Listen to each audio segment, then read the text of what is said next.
Hey guys, thanks for visiting Extreme Health Radio, where we have weekly radio shows designed to empower you to take back control of your health and life. This audio blog is brought to you by Vitamix Blenders, where, in my opinion, the creativity in the kitchen is endless. You can make soups, juices, sauces, smoothies, ice cream. It's pretty much my favorite thing. I use it 3 times a day. I know Justin does as well, and we just absolutely love it.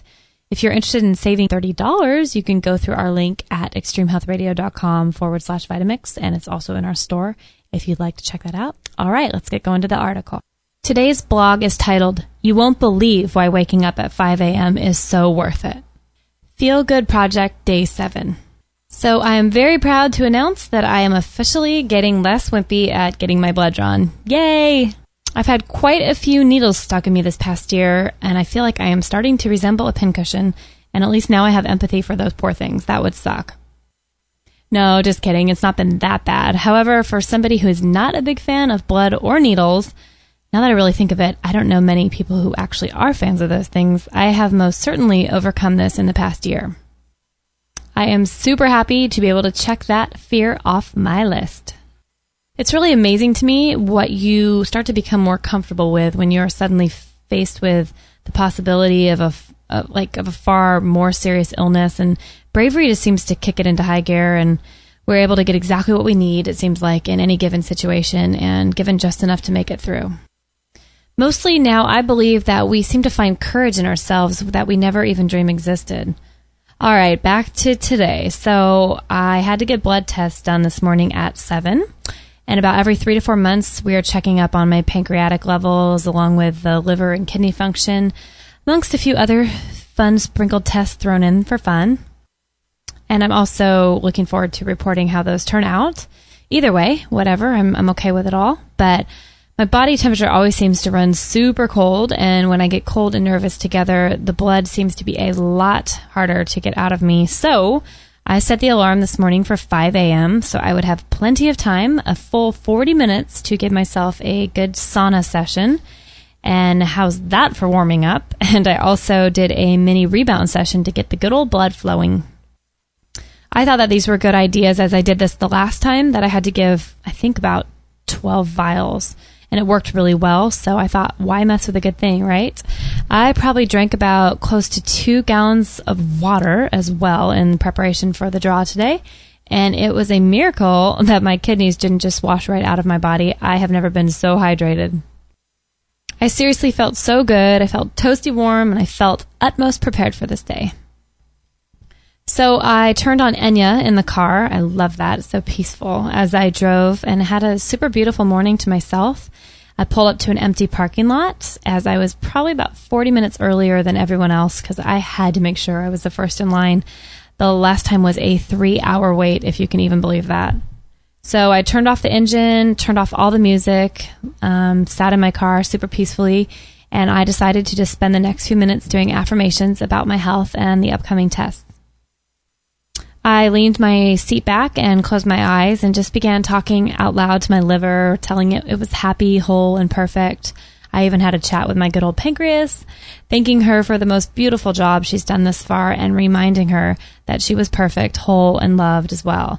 And I repeated these affirmations over and over and over while trying to visualize each organ, as images always seem to really make things way more real for me.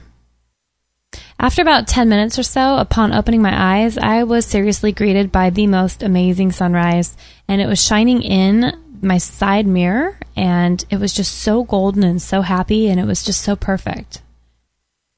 I felt like I really needed to try to capture this perfect moment, so I grabbed my phone and headed out of the driver's side.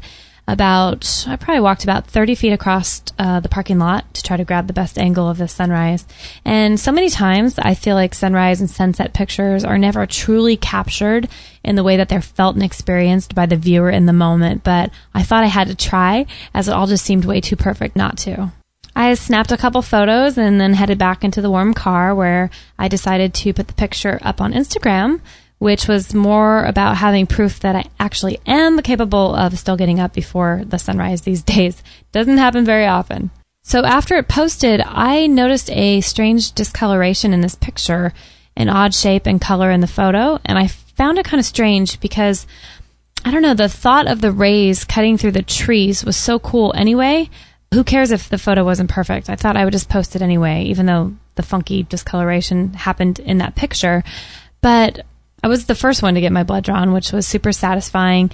And I say it was as amazing as winning the lottery because it is so hard to get an appointment at that blood draw place. But I felt good. I felt warm. I felt accomplished. And I was so happy for having woken up early and had all of my hard prep work pay off, as the draw was just relatively painless and super easy today. I could not wait then to get home and drink my morning bone broth, as I'm still continuing to experience just how good it is. And it's starting to make me really feel a lot better, I'd say, with my digestion. I had about 2 bowls. I just couldn't help myself. The flavor is so good. Before Justin even woke up, and he inquired right away about how the blood draw went. I filled him in on it and told him it went well, and told him that he missed a very killer sunrise. So I grabbed my phone and I continued to show him the picture. And as I did, his face leaned in closer to examine the discoloration in the picture as well. He remarked that it looked like a heart or something floating in the trees. What he thought was interesting, though, was the color of the orb. It was definitely red. That was really interesting. I had never seen a red orb appear in a picture with the morning sun. It's always white or yellow hues when the rays seem to hit the camera in a certain way, but I've never seen red in my entire life. I grabbed the phone back and looked closer, and upon further inspection, the shape seemed to resemble a liver out of all things. At least it did to me. And I continued to bring up images on my iPad of livers, and they looked pretty darn close. It was almost a mix between a liver shape and a heart, and I totally smiled. And who knows, this could have been just some sort of light camera issue, but to me, it just seemed like a gift. It was a reminder to me today that my prayers and body affirmations were heard. And not only were they heard, but they felt the love, and my liver was extra happy, whole, healthy, and full of life. And I believe that it just wanted me to know. Who knew in an empty parking lot today, all by myself with the morning sun, new miracles would come my way today. Feel-good moment of the day today is that I am super grateful that I live in a time and place where I do not have to kill my own chickens to make bone broth, because I don't know if I could do it. And the way I have been going through that stuff lately, I would have to probably kill the whole darn farm. So if you'd like to read this particular post, leave a comment and get all of the links. You can go to extremehealthradio.com/KAB16. That stands for Kate's audio blog number 16. If you like this information, please help Justin and I out by subscribing and leaving us a 5-star review on iTunes. Just search for Extreme Health Radio, all one word. Justin and I have a ton of radio shows filled with authors, scientists, doctors, amazing people teaching you cutting-edge material and healing protocols that one day just might help save your or a loved one's life. Also, don't forget to grab our free gift to you by going to extremehealthradio.com/subscribe and join